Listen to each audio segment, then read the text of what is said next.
welcome to the Bullcast Podcast. I'm Katie Pickler, and with me today is Cameron Spann. Hello. And Court Winsett. Hello, Katie. Okay, we've been on a money trend. That makes sense. We're a financial podcast. Yeah. Money makes the world go round. We've talked about how finances is involved in so much of your life. You know, went down a history tour and talked about Alexander Hamilton. We talked about some of the different U.S. currencies, who's on those bills. So how money has changed the world.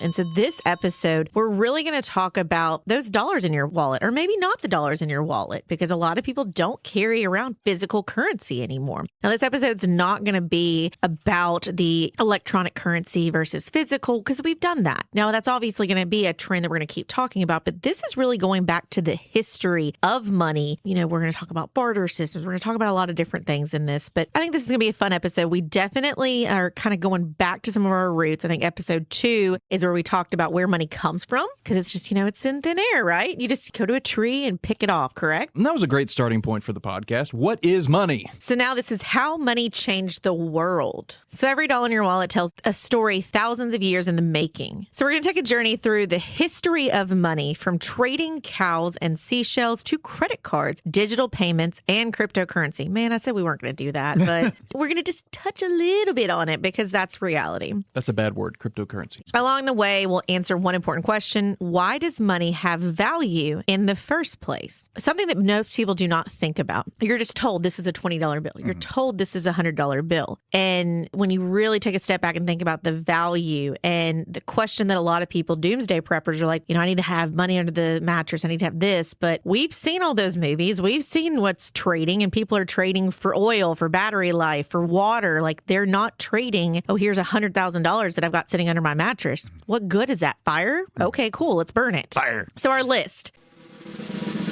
The unusual money throughout history. I think you should take this. So everybody knows I like to play disc golf, which involves discs. So number 1 on the list is a giant stone disc in Micronesia. Some of these discs measured up to 12 feet in diameter and weighed several tons. You ain't throwing those things. They were also so large, they often never moved after arriving on the island. So what is the point? You tag it and be like, I own this. I have the biggest disc. Now we've got cocoa beans in the Aztec Empire. Historical records suggest about 1 bean could buy a tomato, about 10 beans could buy a rabbit, and 100 beans could buy the turkey. A whole turkey? A whole turkey for 100 beans. We're trading beans. How about this one? Animal teeth. From the polished sperm whale teeth known as tabua in Fiji to dog tooth necklaces in Melanesia, the canines of various creatures served as highly prized wealth used to purchase everything from canoes and food to peace treaties. Interesting. All right, what about tea bricks in China, Tibet, Mongolia, and Central Asia? So these tea leaves were compressed into bricks. They could be broken into smaller pieces for purchases. And talk about money you could literally drink. Parmigiano Reggiano cheese in Italy. So wheels of Parmesan are so valuable and long-lasting that some Italians' banks had accepted them as collateral for business loans. The big wheel of cheese. Okay, this cheese isn't everyday currency, but it demonstrated that valuable goods can function into financial assets. I mean, that's true. My uncle still talks about, he's an accountant, been doing it for 50 years, and how something we're about to start talking about, but he had some little old lady clients that paid him in fish or paid him in, you know, things like that. And so it's barter system, it's a trade. And that's still happens today, but that would be very interesting. You open the bank vaults and it's like money, coins, cheese. Those wheels of Parmesan still sell for a few $1,000s a piece. They're huge. They're huge, absolutely.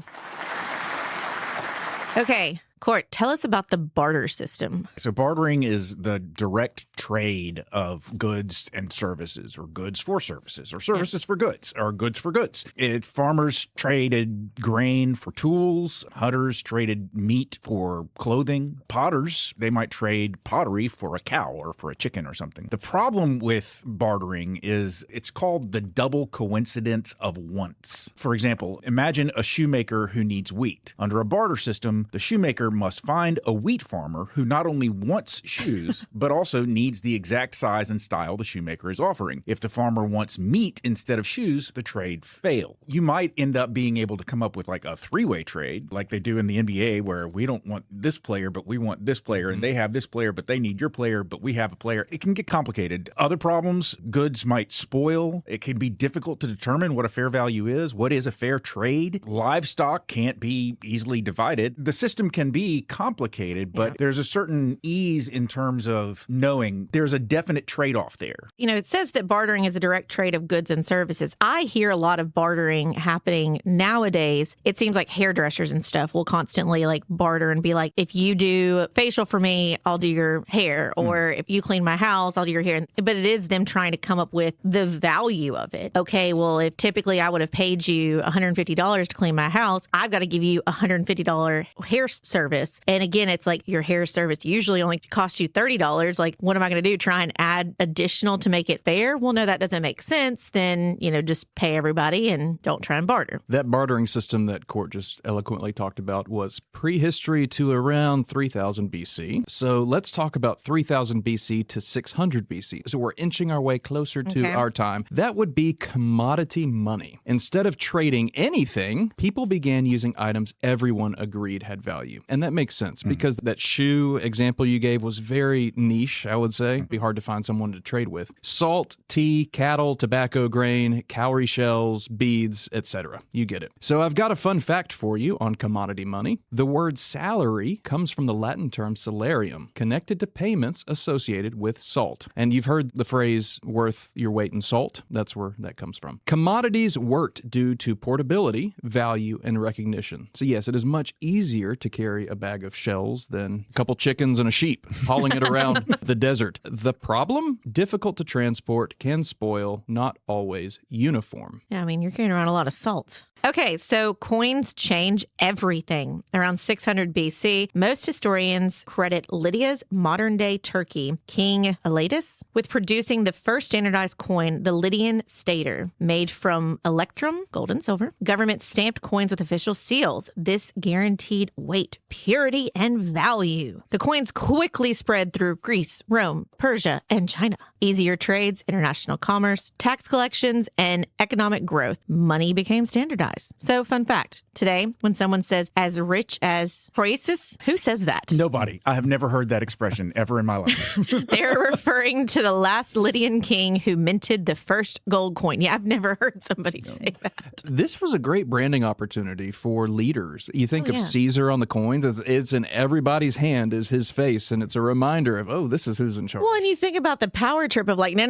If you got that guy's face, it's worth crap. It is not worth anything. You need this coin that has my mug on it. It's going to be worth something. What about paper money? How did we get from coins to paper money? What was the first paper money? During 1260 CE, the Yuan dynasty of China moved from coins to paper money. So today, China's money is still called the yuan, right? Yep. By the time Marco Polo, a Venetian merchant who traveled through Asia along the Silk Road, visited China in approximately 1271 CE, the Emperor of China had a good handle on both the money supply and its various denominations. Fun fact, in the place where modern American bills say, "In God we trust," the Chinese inscription at that time warned, "Those who are counterfeiting will be beheaded." That's amazing. Like, here is your warning label right on this bill. Yes. Europe didn't widely adopt paper money until centuries later, so China led the charge, I guess. Banks eventually did start using paper banknotes for depositors and borrowers to carry around in place of metal coins. These notes could be taken to the bank at any time in exchange for their face value in metal, usually silver or gold coins. This paper money could be used to buy goods and services. In this way, it operated much like currency does today in the modern world. However, it was issued by banks and private institutions rather than the government, which is now, obviously, who is responsible for issuing currency in most countries these days. I mean, I know when I've traveled, then England especially, like they're still very heavy on coins. And because I frequently, when I was buying stuff, had coins to use. I know I came back with a backpack full of coins the last time I went to England, but that's been many years ago. So I really don't know what it's like nowadays. Well, and we won't get into it on this episode, but definitely it's, the interesting of the paper bills, the coin bills, and where you keep them for keepsakes, or if you actually go in and then convert them. That's a whole nother conversation. But I know that I have several paper bills and coins from Morocco, and that is, once it leaves the country, it's worth nothing. I can't help but think that the arrival of paper money made it easier to move in stealth. You weren't jingling around the streets, like Scrooge McDuck. So after paper money arrives, we have the gold standard, something most people have heard of. So for centuries, paper money represented actual gold stored in banks. You could literally exchange dollars for gold. The U.S. officially adopted the gold standard in the year 1900. Gold had stable value and limited inflation, but it also had limited economic flexibility and the supply limited growth. So the Great Depression, gold ownership became heavily restricted. Fun fact, in 1971, President Nixon ended the dollar's convertibility to gold. This became known as the Nixon shock. I've never heard of that. Well, and that's where a lot of people, when times are tough, then people revert back and think gold. I've got to have a gold position. Like, think times are bad, gold. And you're going back to something that was adopted in the 1900s. Well, today's system is not backed by gold. It is what we call fiat money, meaning its value comes because governments declare it legal tender and people trust and accept it. The $100 bill, for instance, doesn't have value because of the paper. It has value because of government backing. Stable institutions, confidence, and it's universally acceptable. Okay, so then we move to what's going on now with digital money. Money keeps evolving. Credit cards, debit cards, online banking, Venmo, PayPal, Apple Pay. And then you roll into the cryptocurrency. In 2009, Bitcoin introduced an entirely new concept. Instead of governments, transactions are verified through blockchain technology. It's decentralized and still heavily, heavily debated. So before we get to the bullseye, let's talk about money and let's talk about kind of your thought process, because obviously I vividly remember as a kid,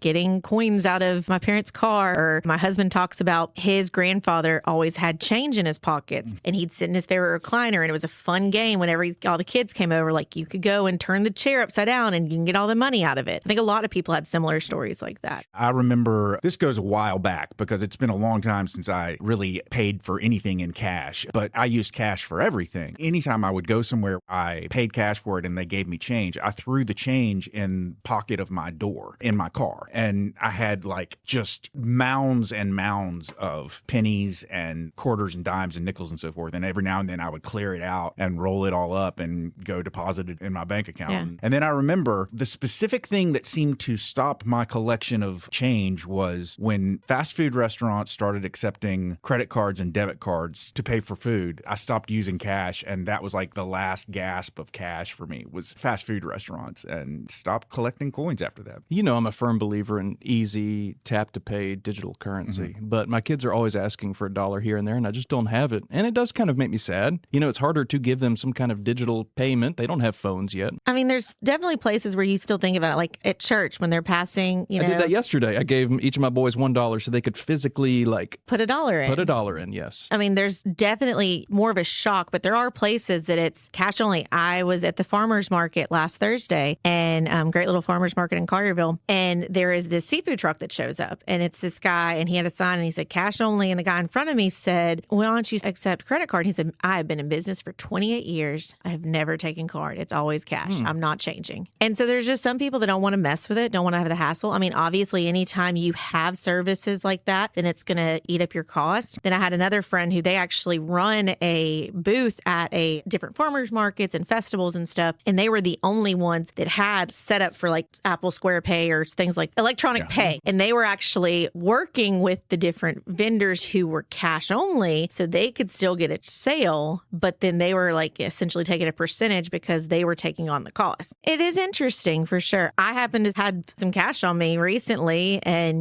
left it for my nanny to then go spend stuff. And I don't know what her thought process was. It's like, oh, it's physical money. What do I do with this? Cameron, when was it that we were in New York? That was back in June. So when we were in, Cameron and I, the last time we were in New York, I went to an ATM and got some cash out. I needed some cash to like tip people and stuff like like that. So I went to an ATM in New York and got out $100 in tens. It was really cool that the ATM gave you the choice of what denomination bills you wanted. You could get anything from a 1 up to a 20. So I got 110s. I never think about having cash in my wallet because I very rarely carry cash. And, if somebody said like, hey, can you lend me $10? My knee-jerk reaction is always just like, sorry, I don't have any cash. So in June, I took all that money out. I used some of it for tips. The remainder of the money has been in my wallet ever since. And I didn't realize that it was there until we were on vacation this last week and I needed to tip somebody. And I was like, I don't think I have any. Oh, look, I do have cash. I have money. How fortuitous. Yeah, because when you do like tour guides, stuff like that, where you want to tip, and it's most of them now will say like, here's my Venmo. But it's good to have that. I know thinking about the boys, like I want to teach them about physical currency and having the physical piggy bank where they're putting stuff in there and you can visually see it, because it's just not as cool like electronically seeing a pig. Like, here's your piggy bank. It's like a little bit full. No. And it's a funny story I've got to throw in here. Mackley, she's actually an intern now with our law firm, but she's grown up. She's going to law school now. But at Easter egg hunts, we'll have some paper money in there and we'll have some coins. And she was maybe 3 or 4 years old. And we were all sitting there,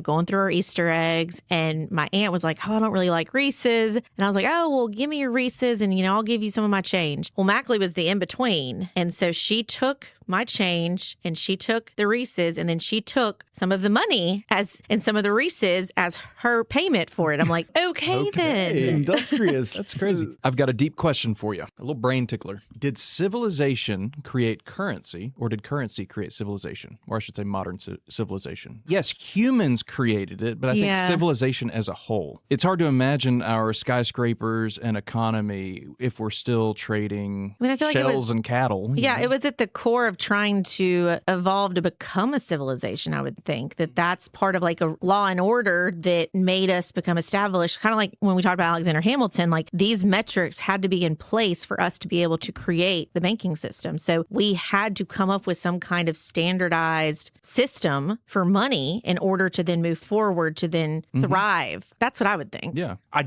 Given that there have been a number of civilizations that existed prior to the existence of currency, going back into the BC era, currency didn't actually come around as we know it today until AD, or at least not paper currency. Metal coins and so forth existed prior to that, obviously, but even prior to that, there were civilizations. There were the Incans and the Mayans and all of those. So I don't think that you necessarily have to have modern currency as we know it today to have a civilization. But I think to have the markets the way that we have today, to have a capitalist economy the way that we have it today, I think that those things require currency as we know it. Like our civilization is booming, and a big part of that is because we're living longer. Healthcare. Do you think healthcare, hospitals, medicine evolved because of modern currency? Do you think anything to do with it, or do you think it's just the human brain? I know this is super deep, but I'm just kind of curious. Our knowledge of medicine, health sciences has evolved as we as a species have grown and become more knowledgeable, but I don't necessarily think that it's because of a standardized currency. Yeah. I would think that a lot of the reason why we've become better with medicine and with any sector is because we have the ability now to share and tell the stories. Because before you think about it, like somebody on the other side of the world could be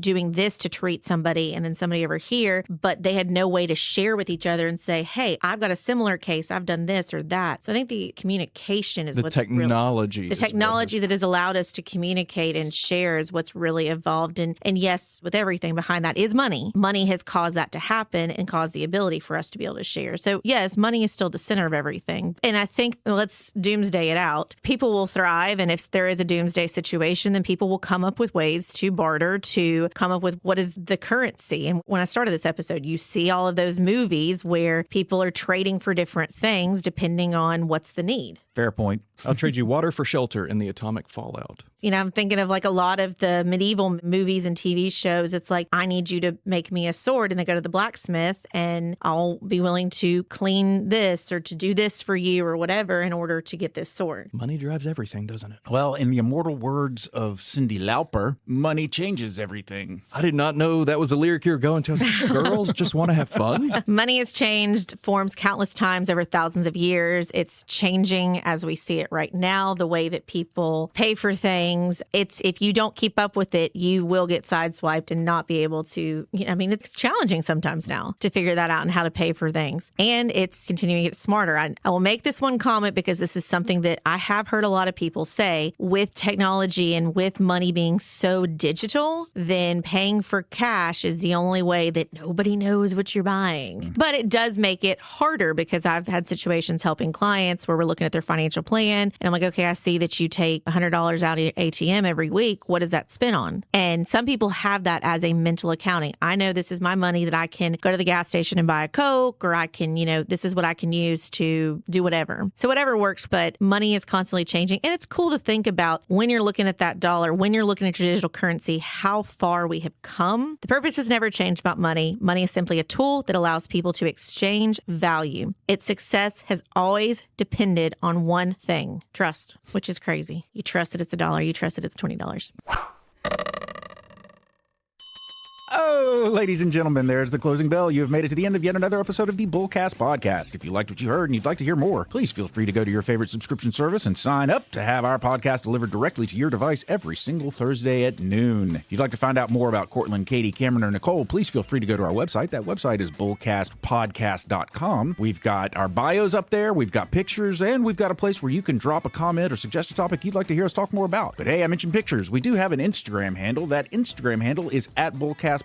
We've also got an X handle, which is also @BullcastPodcast. And rounding out the social media, we have a Facebook page, which is Bullcast the Podcast. So feel free to check us out there. Connect with us however you want. But, ladies and gentlemen, I like to mention on every single episode that Katie, Cameron, Nicole, and I all work for a place called Pickler Wealth Advisors. And if you'd like to find out even more information about us, find out about what we do, find out about what we could do for you, find out about our amazing team, or find out about our boss, David Pickler, please feel free to go to that website. That website is picklerwealthadvisors.com. That's advisors with an O. Not an E. Ladies and gentlemen, we have given you everything you need to get out there and pay some cash for something. So for now, I'm Court. I'm Katie. I'm Cam. And we're done.